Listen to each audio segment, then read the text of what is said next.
থেকে যাব ঢাকার দিকে। ঢাকাতে আরিফ আছে, আরিফের সাথে দেখা করার পরে আমরা ডিটেলসে বলবো যে কোন কোন জায়গায় যাচ্ছি। একটা লম্বা সফর, প্রায় 8-9 দিনের। চলুন যাওয়া যাক।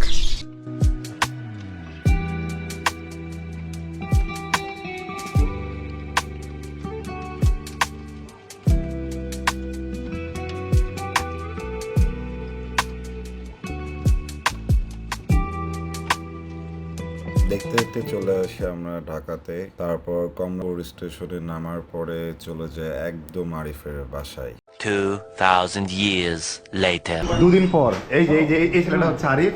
আমরা আবারও বের হয়ে পড়ি ঠিক 2 দিন পরে। কমলাপুরে থেকে আমাদের ট্রেনটা ছিল ঠিক রাত 10:30টার সময়। তারপরে ট্রেন সময় মতন ছেড়ে দেয়। আমরা ইতিমধ্যেই চট্টগ্রাম পৌঁছায় যাই। চট্টগ্রাম থেকে রওনা দিয়ে দিই আমরা ঠিক সময়ের মতন। দেন আমরা একদম কক্সবাজার পৌঁছায় যাই। কক্সবাজার স্টেশন থেকে আমরা সরাসরি একটা সিএনজি নিয়ে মেরিন ড্রাইভের উদ্দেশ্যে রওনা দিয়ে দিই। আমাদের একটি ইকো রিসোর্ট বুক দেওয়া ছিল।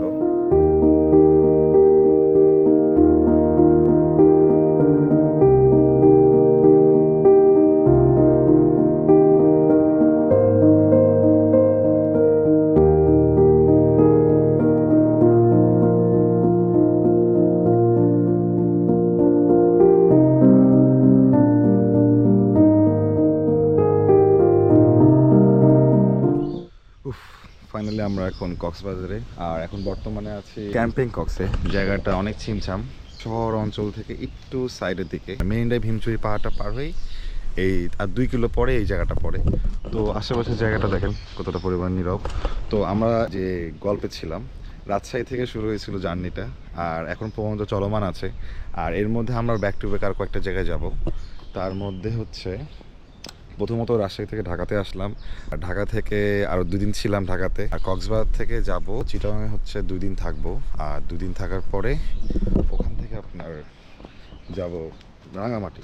খাওয়া দাওয়া করলাম। খাওয়া দাওয়া করার পরে আপনারা যেহেতু আমাদের যে একটা রুমটা দেখাতে পারি নাই, ডিফারেন্ট রুম। এটা হচ্ছে আমাদের ভিউ, আর এটা হচ্ছে একটা বেড, এটা একটা বেড। আর ওই দিক থেকে আমরা ক্যাম্পিংয়ের মধ্যে ঢুকি।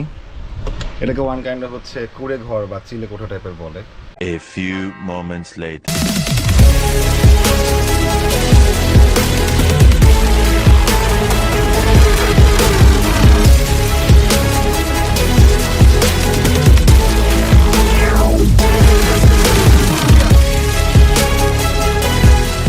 ওটার সময় দুই বেল ধরে থাকবেন, ঠিক আছে?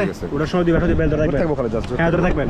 ওর টান দেবে, হালকা একটু রানিং এ থাকবেন। আচ্ছা, ওটার পরে ছেড়ে দেন, সমস্যা নাই। ঠিক আছে। মাঝখানে যখন নিয়ে যাবে পাড়াতে পাড়া আস করাবে, পাড়া সাথে রাখবেন, ব্যায়াম করবেন না, ঠিক আছে? পুরো একটা শেষ করে পুরোটা কিনারে চলে আসবে। আচ্ছা, আপনাকে মাইক দিয়ে বলানো হবে হাতের ডান সাইডে বেলটা টান দেন। আচ্ছা, তখন এটা ধরে নেব। এই দেখেন ফলক কার বাঁধানো বেল। ওই পাশে গুলি না, এই পাশে লালটা ধরবেন না, এই লালটার নিচেরটা ধরবেন, এটার পিছনে ধরবেন। আচ্ছা, ঠিক আছে। এই জায়গাটা দুই হাত দেবেন, ঠিক আছে? এরকম করে দেখালাম।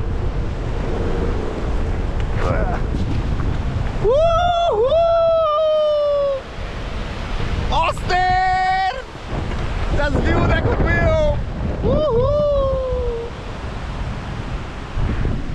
আরিফ নিচে ভিডিও নিতেছে, আর আমি উপরে সমুদ্রের উপরে। খুব ইচ্ছা ছিল আমার যে আমি এভাবে করে প্যারাসিলিং করব সমুদ্রের উপরে।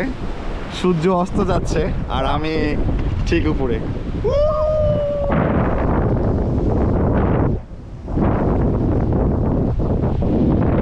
জোস, এক কথায় জোস। ও আরো উপরে, আরো উপরে।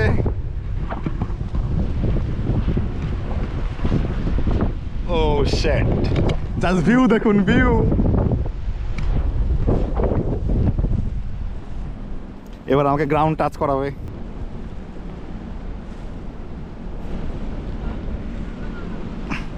গ্রাউন্ড টাচ করে গা হাত পা ভিজে গেছে।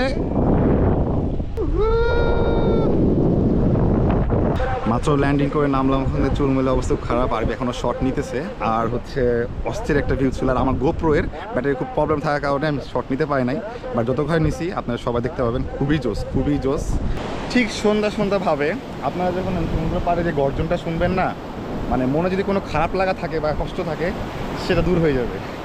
আই আপনি আশেপাশে শটগুলো দেখে বুঝতে পারছেন। আর এই হচ্ছে ফিল কক্সবাজারের। জোস।